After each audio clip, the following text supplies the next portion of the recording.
if you cannot read this text, it means probably that your pronunciation, English pronunciation, is not correct. And if you look at it and think, okay, this is not English, you are mistaken. It is just English. So I'm going to read it and you will see it is English. Okay, here it goes. Someone once said a beautiful thing. If there are branches, then leaves and flowers will follow. Okay, I'm going to read it again and highlighting each word individually. Okay, here it goes again. Someone once said a beautiful thing.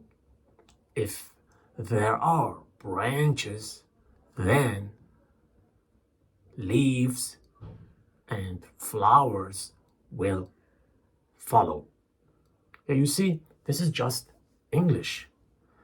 This is just English written in phonetic alphabet, which is one of the most important tools for learning English. And if you skip it, even after 10 years, you will notice that you have some difficulty with English pronunciation because people don't understand you properly, especially native speakers don't understand you. Take, for example, the word are, A-R-E, written A-R-E. It's written as A-R-E, but it's pronounced as R, not R, R. You are skipping actually the sound R. And in English, we are skipping in many places the sound R, like work, word. Comfortable, for example, comfortable. We are not saying comfortable, we say comfortable. Either we are skipping the R sound or we are pronouncing it softly.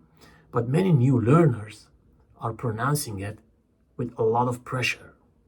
Like Russian people, they are saying R, practically.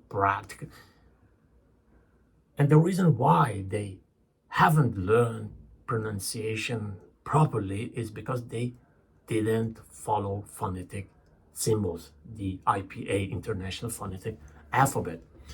So another example, which happened to me many years ago, when I pronounced, for example, the word egg, people looked at me and said, "Oh, what did you say?"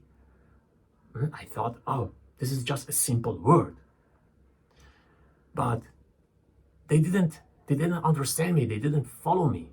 They couldn't follow me because I pronounce it as egg instead of egg.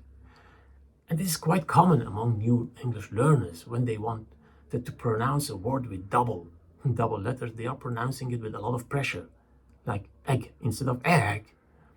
And if this happens also to you, and you get a little bit frustrated and you think, oh, why these people are doing this? They are pretending, or no, the difference for them is really obvious. For us, maybe it's not that obvious. The differences are so small for us, but for a native speaker, it's quite huge. Imagine if you pronounce the word bitch and beach, ship and sheep. So if you pronounce these words incorrectly, your conversation partner, if they are native speakers, they can get confused. And it's not their mistake. It's not their fault. We shouldn't blame that on them.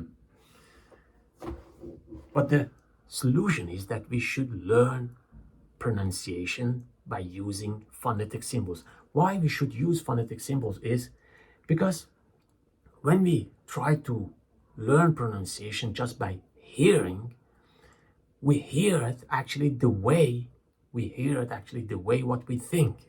Like maybe they are saying we are, but we hear it actually as we are, what we are thinking. That is in our imagination. But if we use phonetic symbols, we can't jump into that conclusion.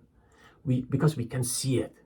If we don't see the R sound, we are not pronouncing it.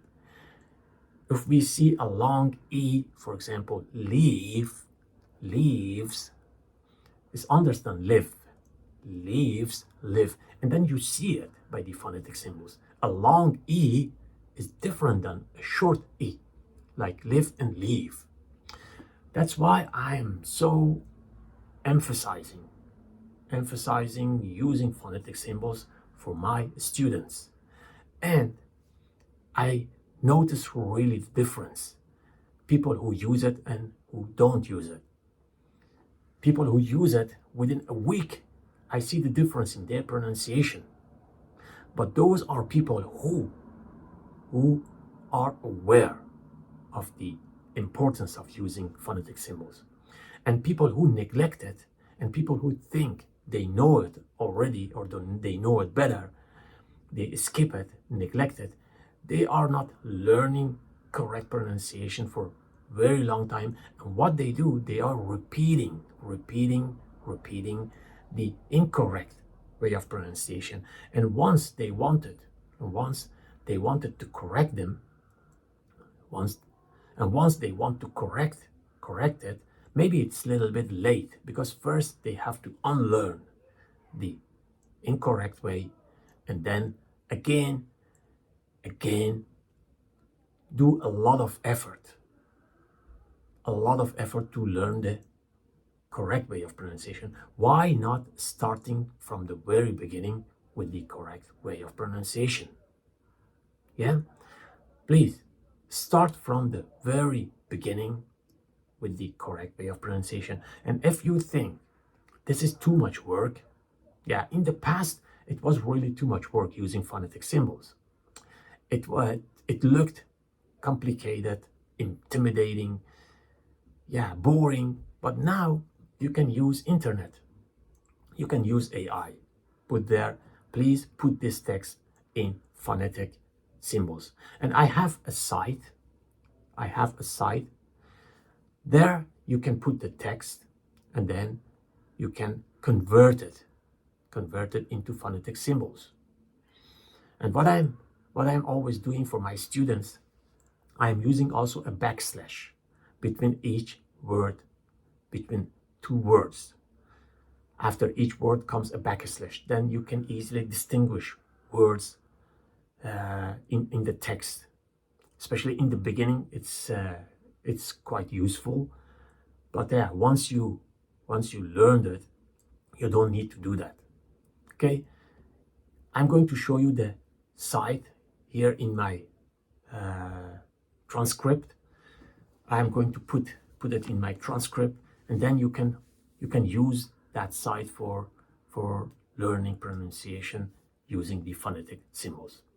And I wish you a lot of success using the phonetic symbols. And please let me know your progression after a couple of weeks when you have used the phonetic symbols. Good luck, and see you in another video. Bye.